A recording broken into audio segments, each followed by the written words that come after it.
interact with like-minded Right. people. So, if people haven't seen you guys before, what would you describe your concerts as?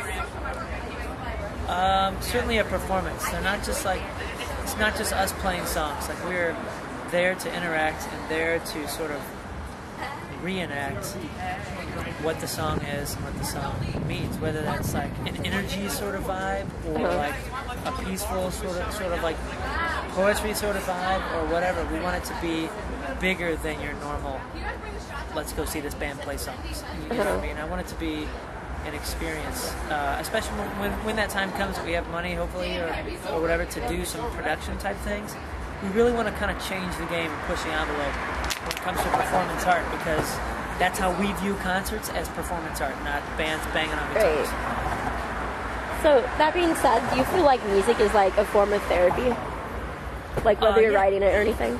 Absolutely. Music is proven to be a form of therapy, down to the cellular level. I mean, things change, man, and people's minds control their emotions and control their bodies and everything. And if you can get into their mind and tap into something, whether it's chordal or you know, with the actual frequency of things, I don't want to get too deep with it, but it's scientific. It's science that yes, music absolutely can affect people on a positive, absolutely positive way, and be therapeutic. I think every artist that's really doing it as an artist is doing music.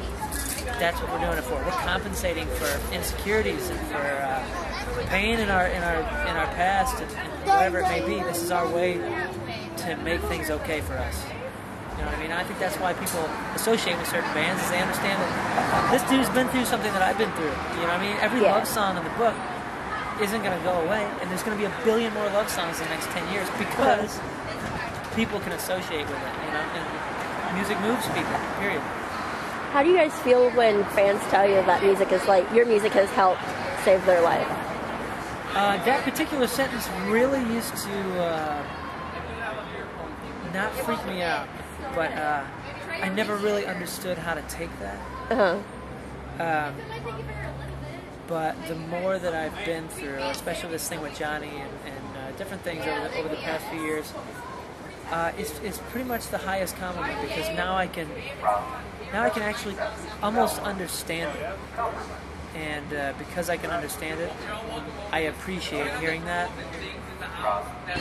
in the utmost of ways. That's the absolute greatest compliment ever, because it has nothing to do with guitar playing or anything. It means that whatever lyric or whatever moment or whatever that I was a part of them doing something positive and feeling positive and getting better. So I'm absolutely honored and humbled, and it's amazing. It's one of those things you can't really put into words, you know what I mean? If you could make a soundtrack for your life, what would you put on it and why? Soundtrack for my life? It'd be a mess. It would be a mess. You could put your Garth Brooks on it. Oh, he'd be all over it. Celine Dion would be on it. Phil Collins, Genesis, The Who. Man, I don't know. It would be all over the place, because I've been through a lot of ups and downs, just like we all have. Right. You know, I think everybody's soundtrack to their life would be such an amazing array of music and emotions and tones and different things. You know, I really couldn't narrow that down. Anybody that's lived has a lot to explain. Right. So what are your guys' plans after this tour? Right after this tour, we go home, we mix a few songs that we had just tracked right before this. Steven from Amberlin is on one of them. It's pretty awesome. Then we have another song that we're mixing and sending off to a lovely lady to sing on. We are working. Then we do Uproar Festival in August. We're actually playing Chicago on Uproar. That's August, mid-August. Then after Uproar Festival, we play a Cardinals game for Johnny Venus to raise money for his Leukemia Foundation and for the Leukemia Lymphoma Society. That's going to be awesome. It's Story of the Year, Greek Fire, and Cabo and Johnny's throwing out the first pitch if he's able to. That's cool. Yeah, and then I think we're doing some more touring in October, so we'll be busy cats. And then Story of the Year goes back to Japan in October. So you'll be like busy the whole year then. Hopefully, that's the goal. I gotta work, you know. Right. I gotta eat. You have to make your money, pay rent. Yeah. Yep. For sure. Music is not what people think it is. You know, this business chews you up, destroys you pretty quick. Neither is radio, so. Yeah, radio's tough, man. Radio's tough, but people will always love music. People will always be enthusiastic about music, and even though this generation doesn't understand that how much it costs to make music, they still will figure it out. Hopefully, everybody comes together on that.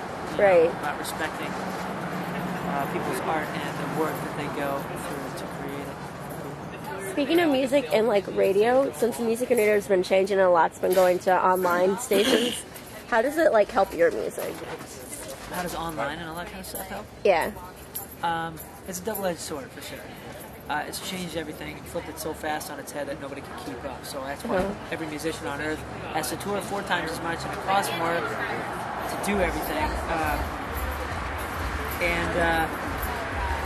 What it's done is it's made music more accessible to everyone. It's made making music more accessible to everyone. Everybody can make a record in their basement and make it sound fairly good. The problem is everybody's in such a rush to make music and get it out there and all that it's sort of like diluted the quality. It hasn't diluted the talent. The talent is still out there, and sometimes they have the resources and time to do things. But before,